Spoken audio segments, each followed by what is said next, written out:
They're holding Jude up here. He looks so cute. His little shirt was up above his belly button. His belly was hanging out.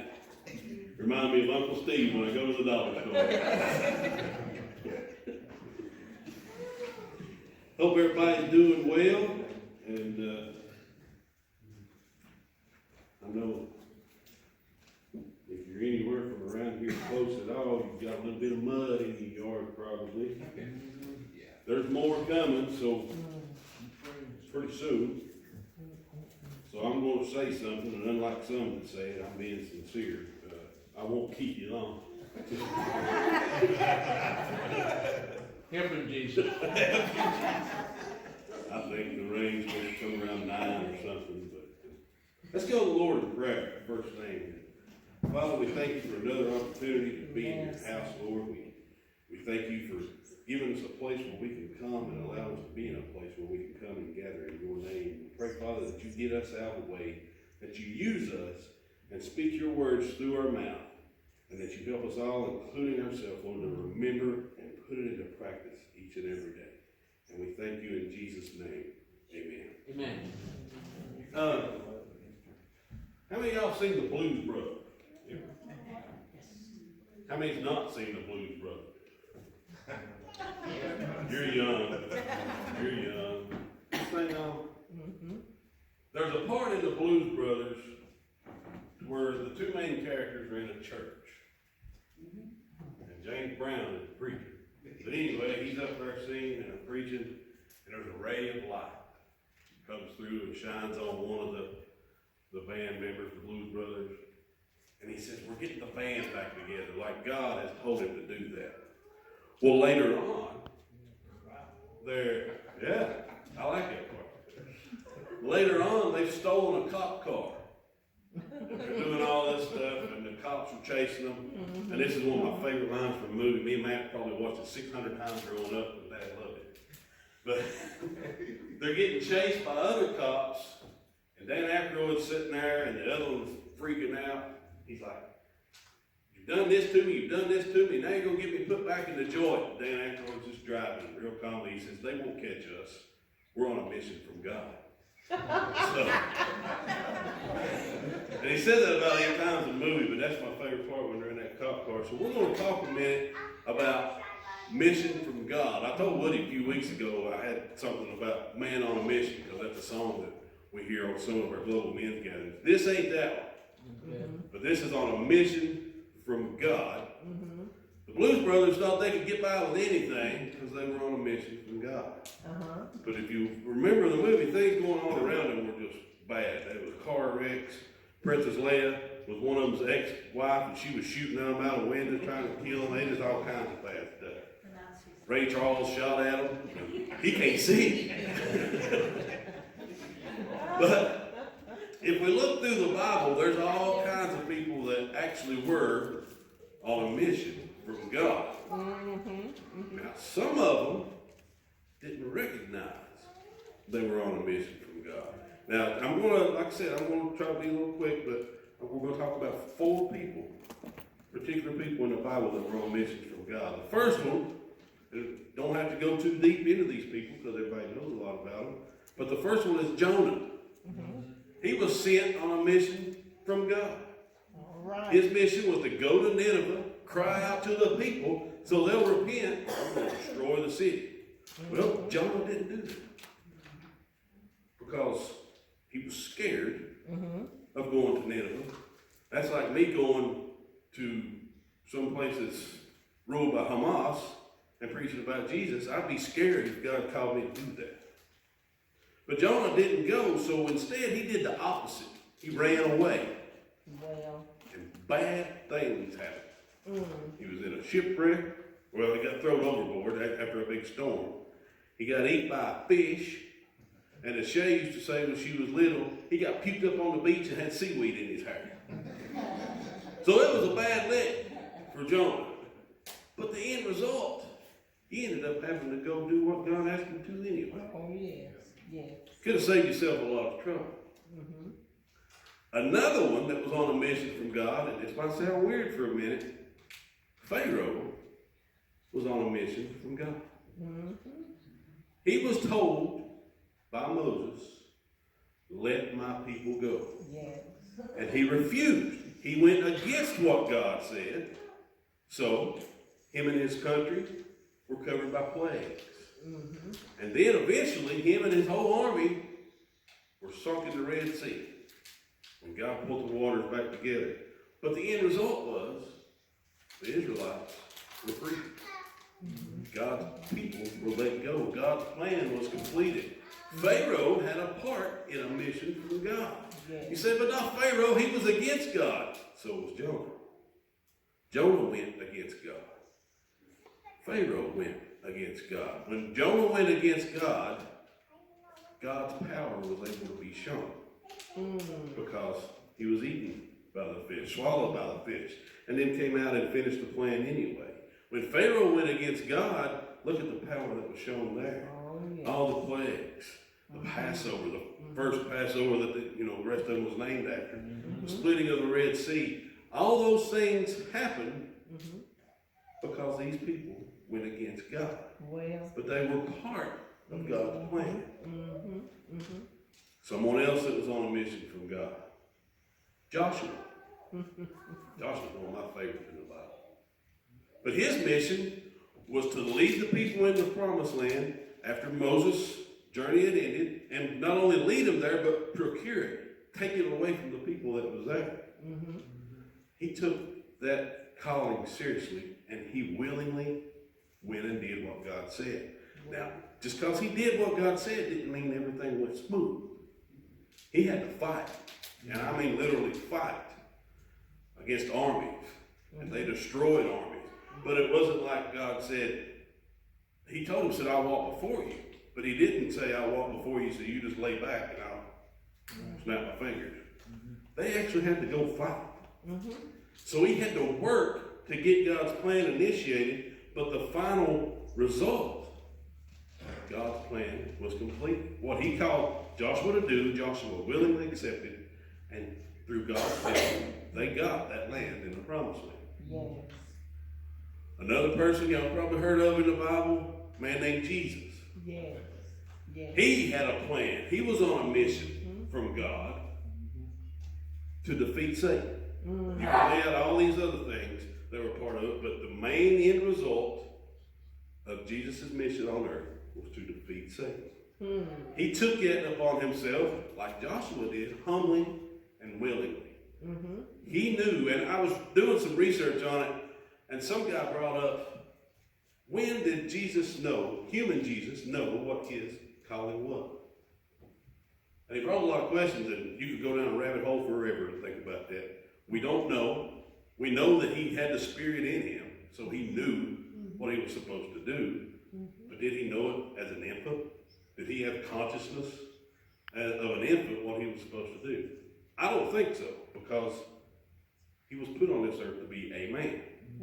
I don't think at 7 years old or 3 years old, when he first started talking, walking, and all that, that he knew what he was supposed to do. The Spirit was in him, yes. But I don't think the toddler Jesus knew what I was about to befall him. But anyway, that's a different subject. But he took it upon himself, and he sacrificed many things. He sacrificed having a home, to lay his head down every night. Sacrificed a lot of friends. We don't think about it, but he sacrificed notoriety, because if he would have went along with the Pharisees and the Sadducees, he could have been a very famous person in their eyes, because he knew the word. He didn't have to be trained up, as Paul said he was. He knew it. Yeah. So he knew that, and he could have schooled every one of them if he went by their standards, but he went by God's standards. Yes. Yes. So he had to sacrifice. All right. But on the third day after he was crucified, God's plan was complete. Yes. And we got two examples of one type of mission and two examples of another. The first two were unwilling. The second two were willing. Joshua and Jesus were willing. Jonah and Pharaoh were willing in the part they were called to play. Where are we at? Come on now. We're all called to do something for Come God. on. Each and every person in here, each and every person you meet, Yeah, you say, oh, a lot of them ain't saved. You're right. That don't mean God ain't got something for them. that's Just right. because they're refusing to come to Him and humble themselves before Him. Mm-hmm. Which side are we on? Are we unwilling or are we willing to do what God has called us to do? See, when we decide whether or not we're going to be willing to what God says, it don't affect the outcome. When God wants something done, it'll get done. Yes. What we decide when God calls us, whether we're willing or unwilling, affects what happens to us in between the calling and the completion. When Jonah said, I'm not going to Nineveh, and he got on a boat and went the opposite direction, it didn't stop him from going to Nineveh. It didn't stop the people of Nineveh from being told that they better straighten up or God's going to destroy the city. That still got accomplished. But the things that befell Jonah, they could have been stopped. We don't know what would have happened if he'd have got on the boat or walked or however he got to Nineveh, if he'd have just done it. Amen. When Pharaoh said, I'm not letting them go, and he went through all these plagues and he chased them through the Red Sea, none of that stopped the final result. God's plan was still completed, but Pharaoh went through a world of hurt and put his people through a world of hurt. Yes, he did. We don't know what would have happened if Pharaoh would have said, all right, pick that snake up that you just turned your stick into and get out of here and take them people with you. Which he almost did at one point. And says, God hardened his heart. There's your proof that Pharaoh was part of God's plan. He was just an unwilling participant. What we do don't change the end. God wants something done, it gets done.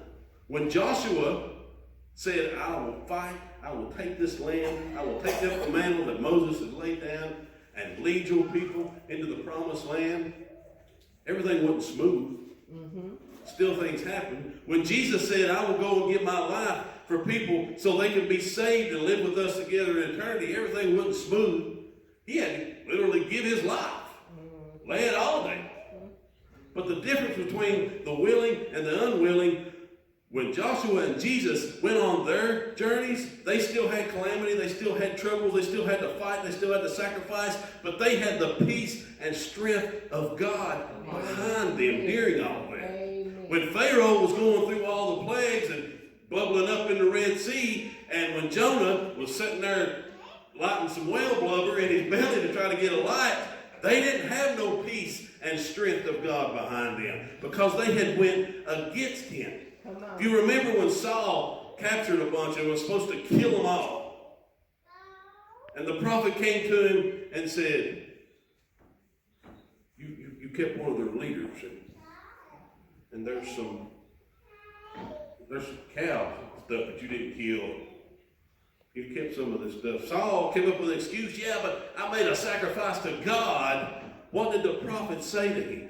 Obedience is better than sacrifice. Luke 9:23, then he said to them all, this is Jesus talking, if anyone wants to follow after me, let him deny himself, take up his cross daily, and follow me. Saul did not deny himself. He did what he wanted to do, and the prophet came and said, but obedience, doing what God says, is better than what you want to do.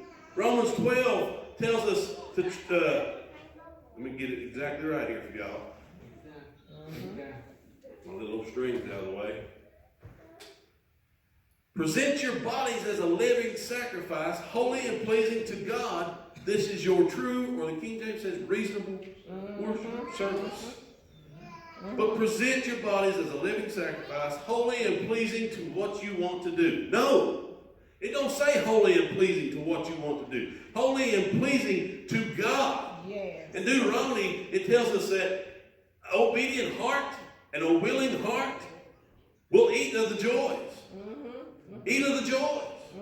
That tells us straight out, if we're willing and obedient, yes, things may come. But we got that peace and that strength and that joy that the Holy Spirit puts in us. When we go against God, it doesn't mean he hates us. He still loves us. But try to get that connection when you're doing everything against God. You can't find it. And it's not his fault. What he was talking about, unforgiveness, putting a block in the pipeline for blessing from above to us. When we turn our back on God, blessings are all right there. The joy, the peace, the strength's all right there. But we refuse to turn around and grab it. So we have to be willing. A willing heart to do what God calls us to do. Now, a willing heart to do what God calls you to do, it may be get on a plane and go to a country run by Hamas. I pray it ain't for me, and I pray for y'all too. Maybe that's y'all's call. It may be to text somebody and say, hey, how you doing? I'm praying for you.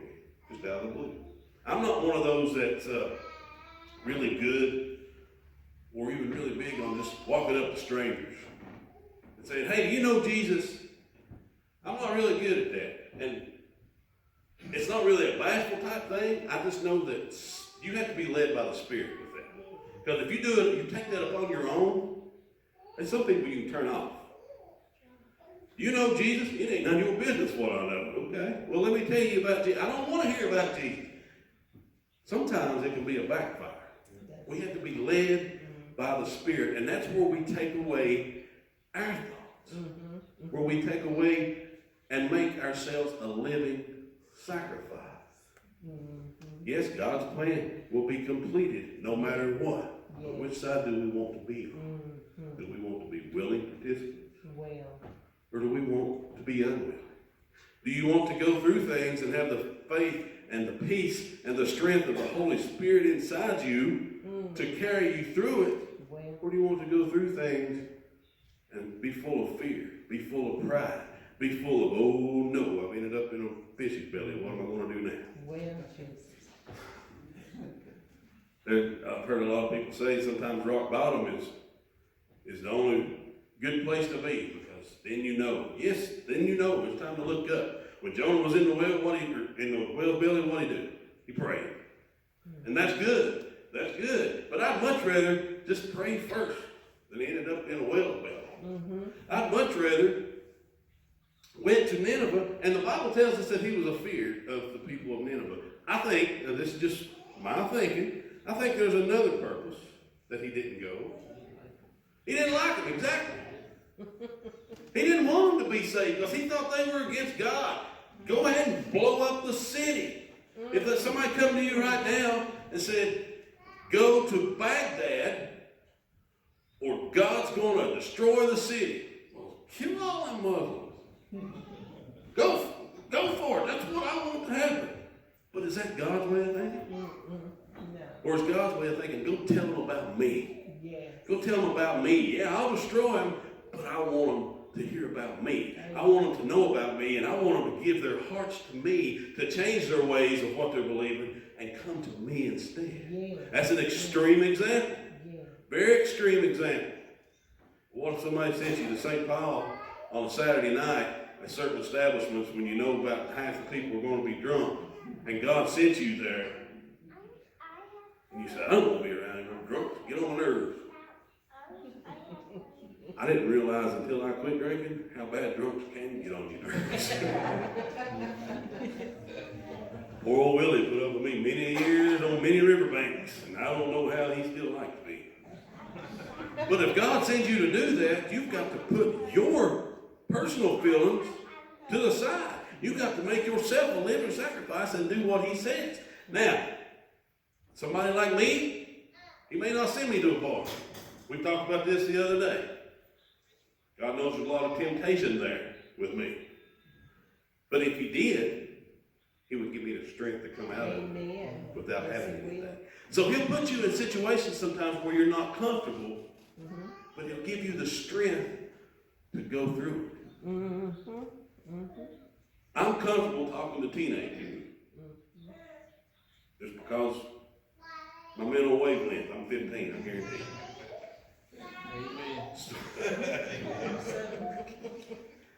Don't aim at me, you don't want to start it. Some people aren't. But God may send you to talk to a 16-year-old. You're like, I don't want to talk to them. They ain't going to listen anyway. All they do is stare at their phone the whole time I'm talking to them. Maybe so. There might be one little seed come out of your mouth into their ear that sticks in their heart. You don't know the impact you can have. God may send you. You may not be comfortable talking to someone that lives in a city just because it's so different. I don't care. I'll talk to anybody.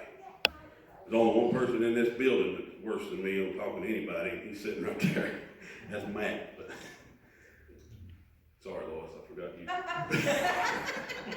But he may send you to talk to somebody in the city when you just all, them city folk, they don't understand me. They don't know nothing about, they won't listen. They call me stupid just because of the way my voice sounds. It don't matter.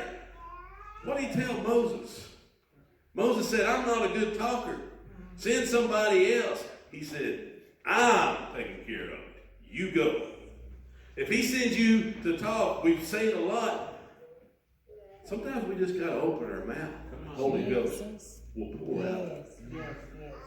You don't know how to handle a situation, what to say to somebody, but God's leading you to speak to them. And I mean, God's leading you, not, I think I'm going to go up there and do this.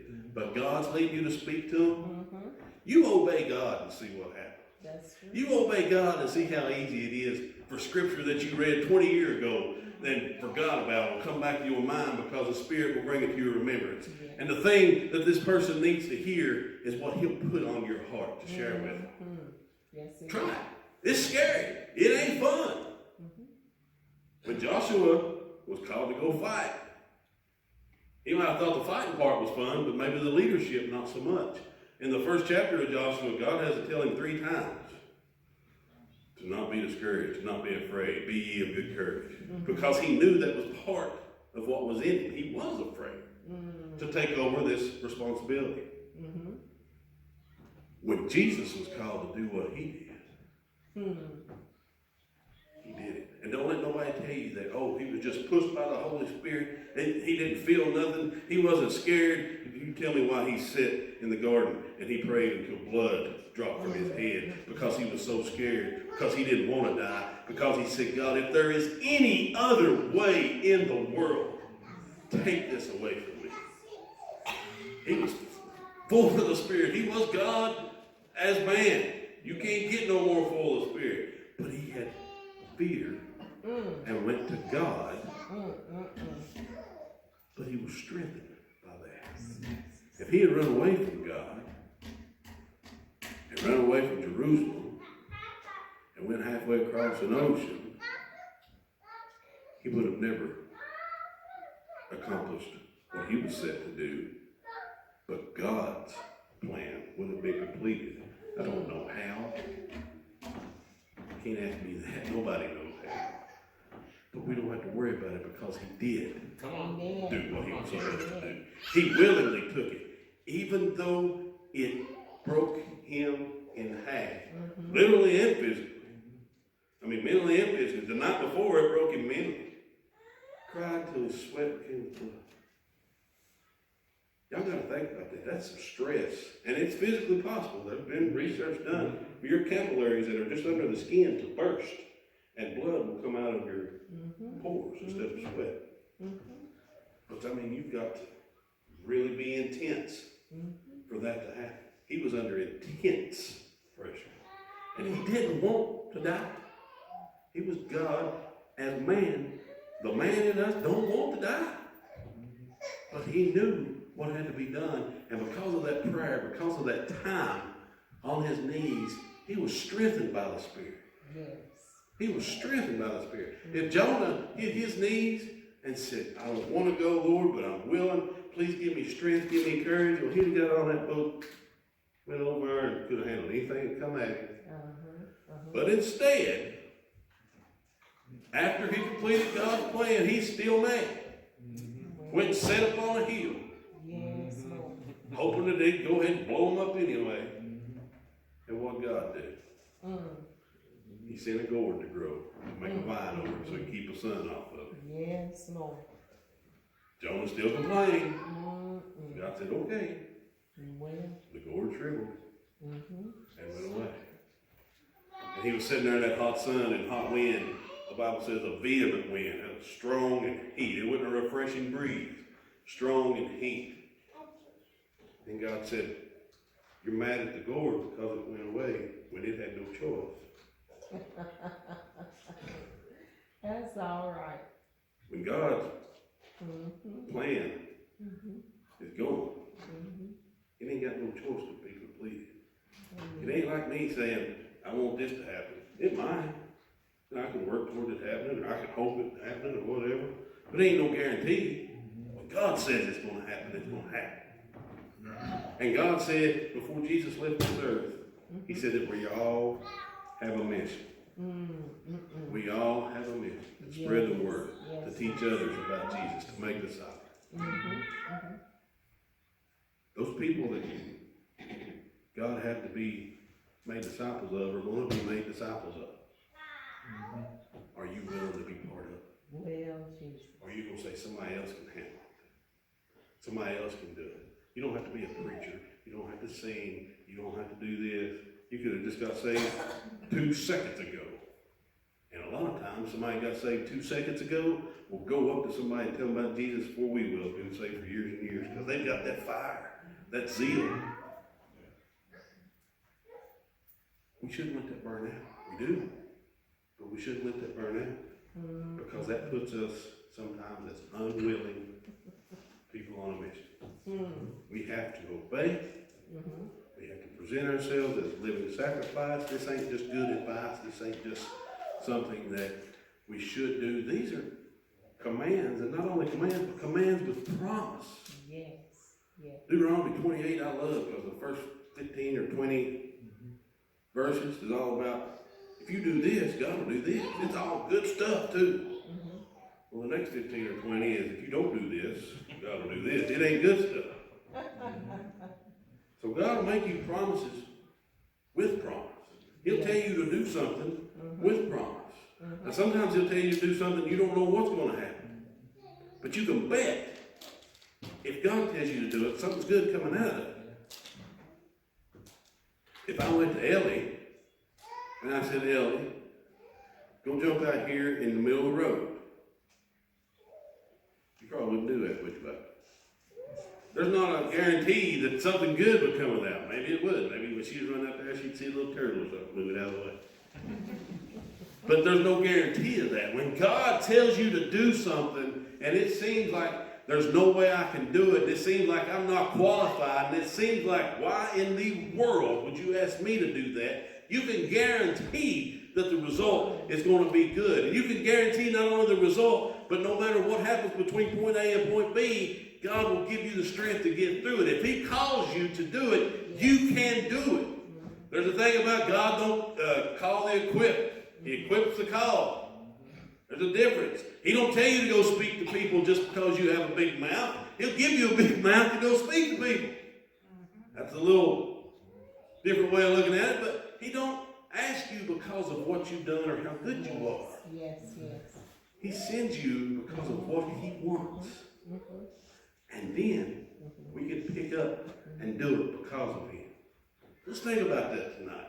If you've been wondering, and I've used this excuse, I just don't know what to read, so I ain't going to read the Bible tonight.